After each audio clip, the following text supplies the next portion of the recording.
Before we get started, I just want to make it clear that this podcast covers true crime and mystery stories, which may involve disturbing or graphic details.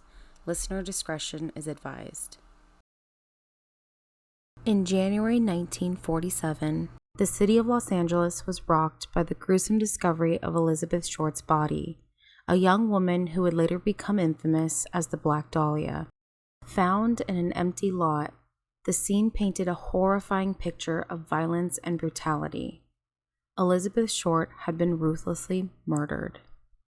News of the Black Dahlia's murder spread like wildfire, capturing the attention of both the public and the media.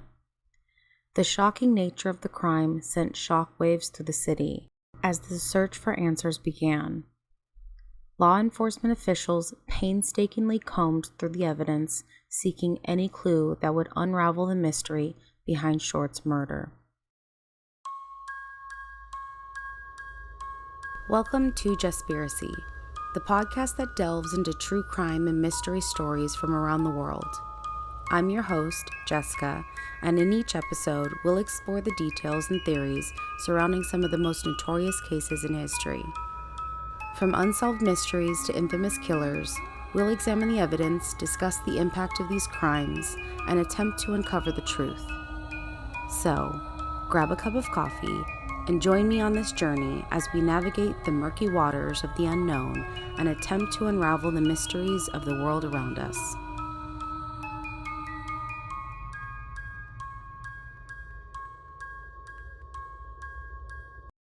The murder of Elizabeth Short occurred in the post-World War II era, a time of transition and rapid change. Los Angeles, the setting of the crime, was experiencing significant growth and urbanization as people flocked to the city in search of opportunities. The allure of the entertainment industry, the booming aerospace sector, and the oil business attracted a diverse array of individuals, creating a vibrant and dynamic atmosphere. The crime took place just a couple of years after the end of the war, during a period when the United States was undergoing a shift from a wartime economy to a peacetime one. The 1940s represented an era when traditional gender roles were deeply ingrained in society. Women were expected to adhere to strict societal norms, and their roles were primarily limited to being wives, mothers, or homemakers. The murder of this young woman, who harbored dreams of becoming an actress, challenged these conventional expectations. Elizabeth Short was born on July 29, 1924, in Boston, Massachusetts, and was the third of 5 daughters. Her father served in the Navy, while her mother was a homemaker. The Short family briefly relocated to Portland, Maine, before settling in Medford, Massachusetts. In 1930, her father's car was found abandoned on the Charlestown Bridge, and it was assumed that he had jumped in the Charles River. Her mother, who believed her husband was deceased, began working as a bookkeeper to support the family. When Elizabeth was just 15, she had underwent lung surgery after suffering from bronchitis and severe asthma attacks. The doctor suggested periodic relocation to a milder climate to prevent further respiratory problems. As a result, her mother sent her to spend winters with family friends in Miami, Florida, for the next 3 years. She ended up dropping out of high school during her sophomore year. In late 1942, Elizabeth's mother received a letter of apology from her presumed deceased husband, revealing that he was alive and started a new life in California. At the age of 18, Elizabeth decided to relocate to Vallejo, California, to reunite with her father, whom she hadn't seen since she was 6 years old. However, due to the arguments and conflicts between them, she had moved out in January of 1943. Elizabeth had eventually found employment at a military base and briefly lived with a U.S. Air Force sergeant who reportedly subjected her to abuse. In mid-1943, she made the decision to leave and relocated to Santa Barbara. Her time there was marred by an incident where she was arrested for underage drinking. Authorities subsequently sent her back to Massachusetts, but instead she had returned to Florida. While back in Florida, Elizabeth met Major Matthew Gordon Jr., a decorated Air Force officer who had been training for deployment. They had formed a bond, and Short confided in friends that Gordon had proposed marriage in a letter while recovering from injuries in a plane crash in India. She accepted his offer, but tragically, Gordon died in a second crash in August of 1945, less than 1 week before the end of the war. In July 1946, Short moved to Los Angeles to visit Joseph Gordon Fickling, an Air Force lieutenant whom she had known in Florida and who was stationed in Long Beach, California. She had spent the final 6 months of her life in Southern California, primarily in the Los Angeles area. During this time, she worked as a waitress and rented a room behind the Florentine Gardens nightclub on Hollywood Boulevard. On the cold morning of January 15, 1947, at approximately 10 a.m., a woman named Betty Bersinger and her 3-year-old daughter were taking a walk through the underdeveloped neighborhood of Leimert Park in Los Angeles when they made a chilling discovery. At first glance, they mistook the site for a mannequin, but upon realizing it was a corpse, the woman hurried to a nearby house to call for the police. The lifeless body was that of Elizabeth Short, a 22-year-old aspiring actress. She was found naked and pale white, severed in two at the waist. A gruesome detail of the crime was the Glasgow smile carved across her face, where her mouth had been cut from ear to ear. Despite the extensive mutilation and cuts on her body, there was no blood at the scene, suggesting that she had been killed elsewhere and moved to the vacant lot from which she was found. Medical examiners determined that Elizabeth had been dead for approximately 10 hours before being discovered. Her body appeared to have been washed, and she had several cuts on her thigh and her chest. The positioning of her body seemed intentional. Upon the discovery, a crowd of onlookers gathered, and a reporter from the Los Angeles Herald-Express arrived promptly, capturing several photographs of the crime scene. Detectives found a heel print on the ground near the body, along with tire tracks. In addition, they located a cement sack nearby containing watery blood. The autopsy report stated that she had ligature marks on her ankles, wrists, and neck, as well as an irregular laceration with superficial tissue loss on her right breast. The coroner also noted superficial lacerations on the right forearm, left upper arm, and the lower left side of the chest. The body had been completely cut in half using a technique known as hemicorporectomy, taught in the 1930s. Minimal bruising was observed along the incision line, indicating that the procedure was likely performed after death. The lacerations on each side of the face, extending from the corner of the lips, measured 3 inches on the right side and 2.5 inches on the left. The skull showed no fractures, but there were bruises noted on the front and right side of the scalp, accompanied by minor bleeding, consistent with head injuries. The cause of death was determined to be hemorrhaging resulting from the facial laceration and the impact to the head and face. Signs of sexual assault were present. However, no sperm was detected.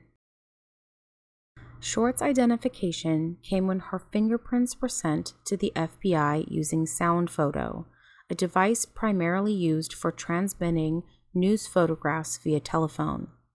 Her fingerprints were already on file due to her 1943 arrest, facilitating her positive identification. On January 9th, just 6 days prior to the discovery of Elizabeth Short's body, she returned to her home in Los Angeles after a brief trip to San Diego with Robert Red Manley, a 25-year-old married salesman whom she had been dating. According to Manley, he dropped Short off at the Biltmore Hotel in downtown LA, where she was supposed to meet her sister, who was visiting from Boston later that afternoon. Some accounts suggest that the Biltmore staff members recalling seeing Short using the lobby telephone. Shortly thereafter, she was reportedly spotted by patrons of the Crown Grill Cocktail Lounge on Olive Street, which was located in close proximity to the hotel.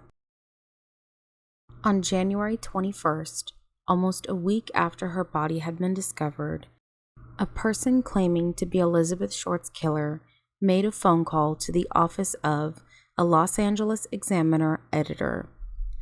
The caller praised the newspaper's coverage of the case and ominously mentioned plans to surrender once the police had pursued him further. He informed the editor to expect souvenirs of Beth Short in the mail. 3 days later, a suspicious manila envelope was discovered by a postal worker.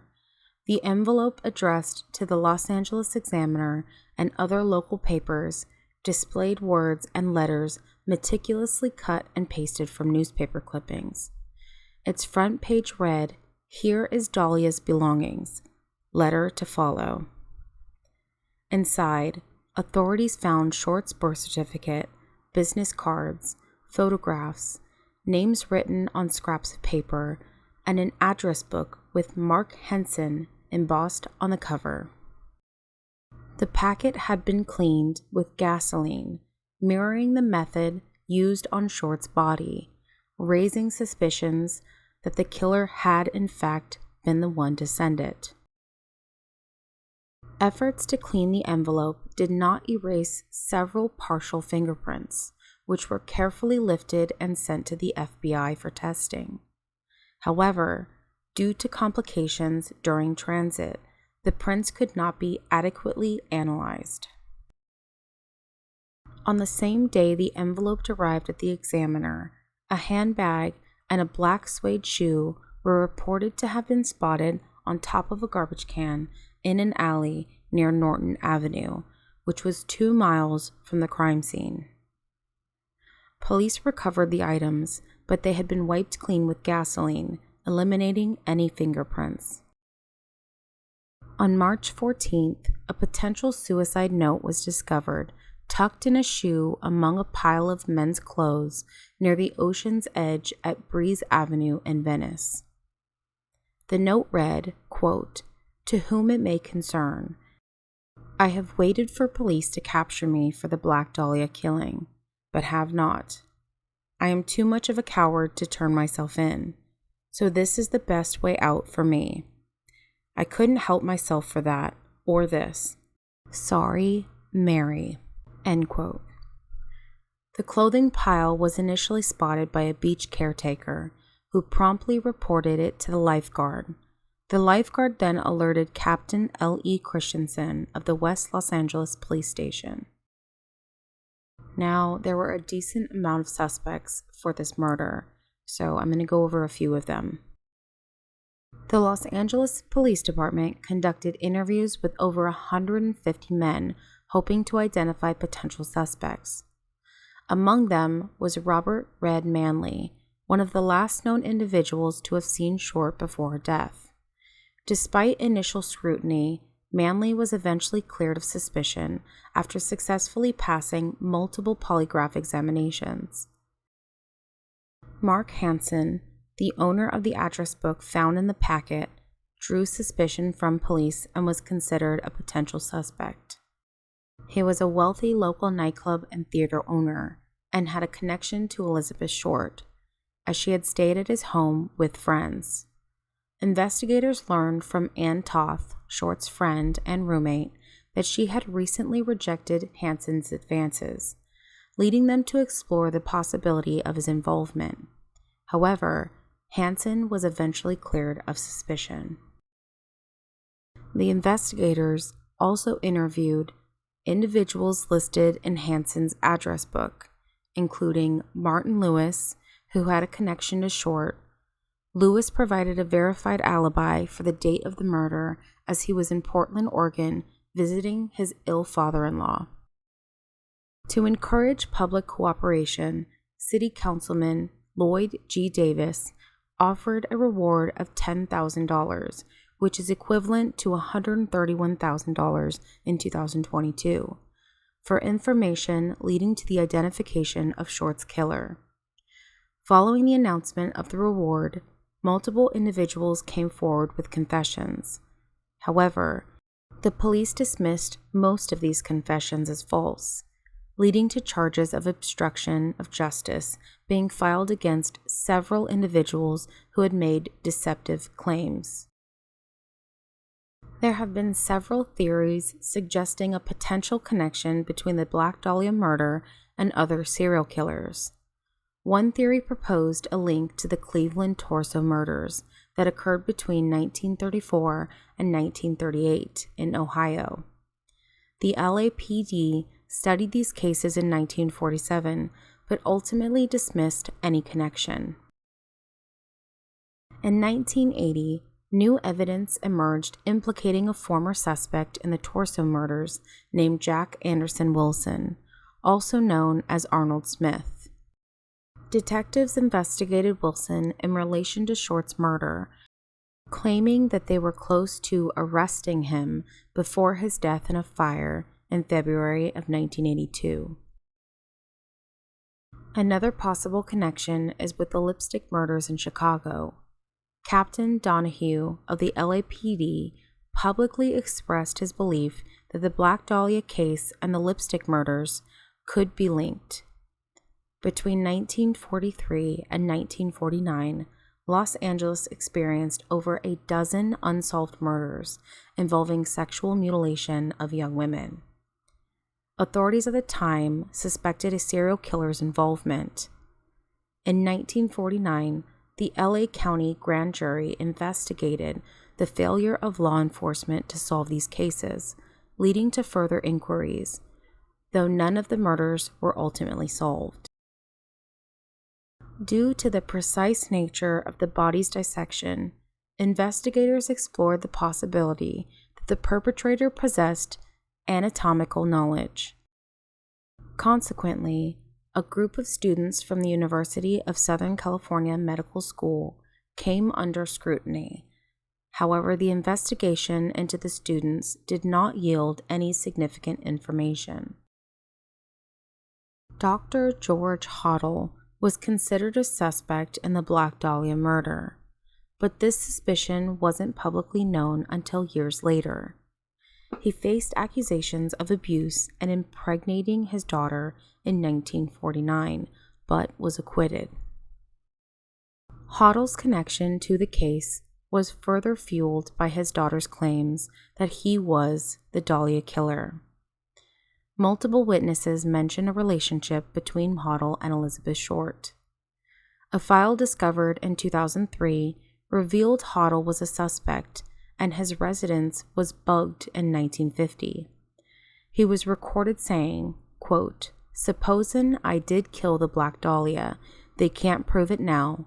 They can't talk to my secretary anymore because she's dead. They thought there was something fishy. Anyway, now they may have figured it out. Killed her. Maybe I did kill my secretary." End quote. Hoddle was also interviewed as a suspect in another murder case. Although never charged, suspicions remained, and his son believed he may have committed more murders. Another man named Leslie Short was also viewed as a primary suspect in the Black Dahlia murder. However, due to clerical errors, he was never brought to trial.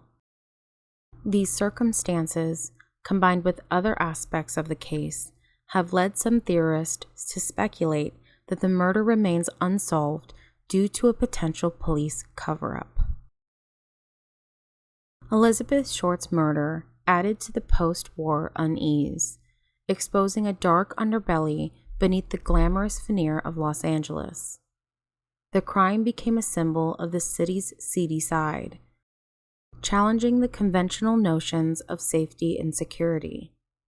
The Black Dahlia murder case unfolded against this backdrop, magnifying public fascination and highlighting the societal issues of the time.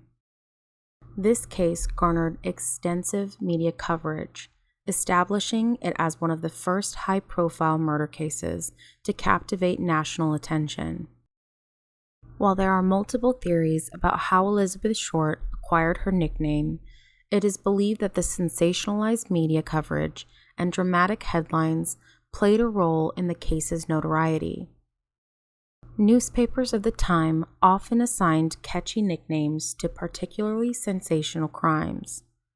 It is possible that the moniker Black Dahlia emerged from a film noir murder mystery titled The Blue Dahlia, released a year prior to Short's murder.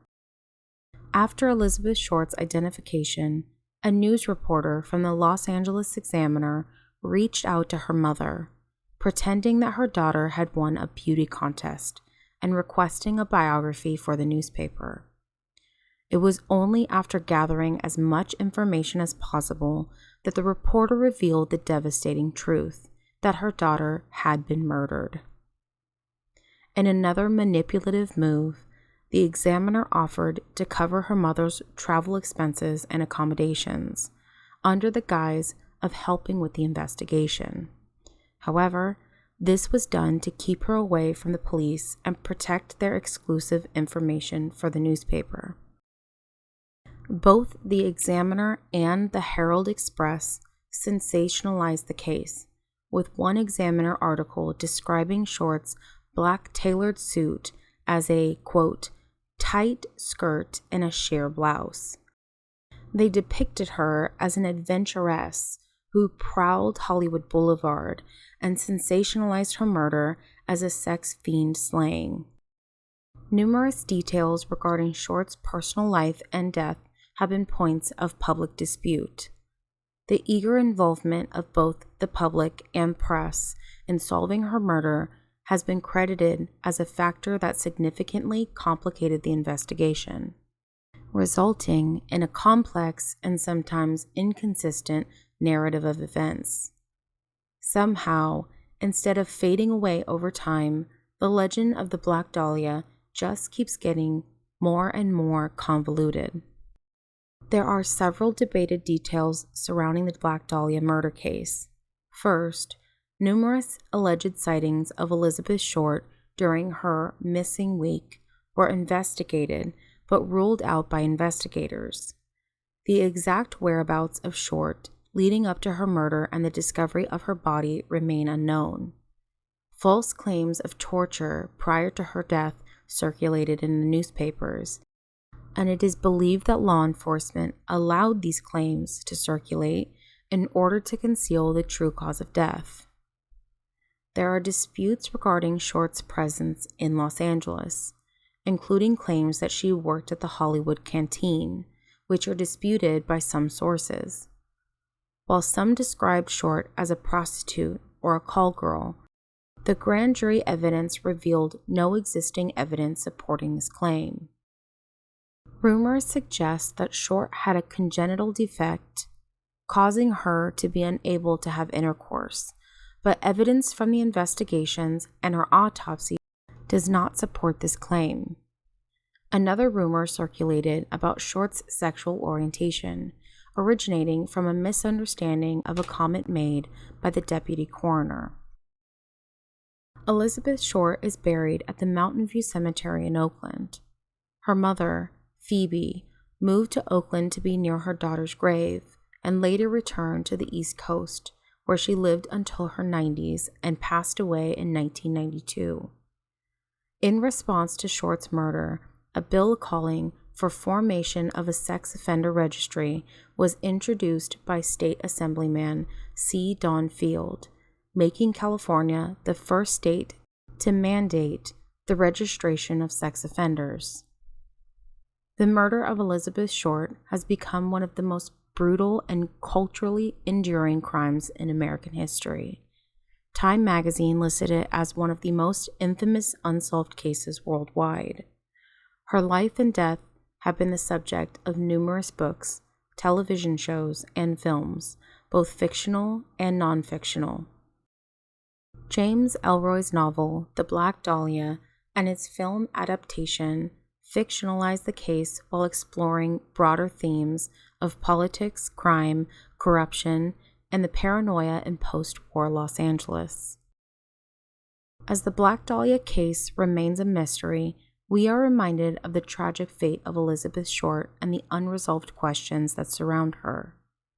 This haunting story serves as a testament to the human fascination with unsolved mysteries, prompting us to reflect on the complexities of crime and the impact it leaves on our collective consciousness. As we patiently await the resolution of the Black Dahlia case, we hold on to hope for the day when the truth will finally be unveiled.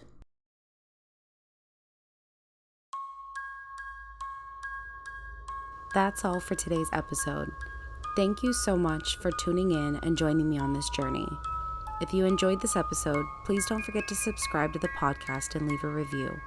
Your support helps more than you know.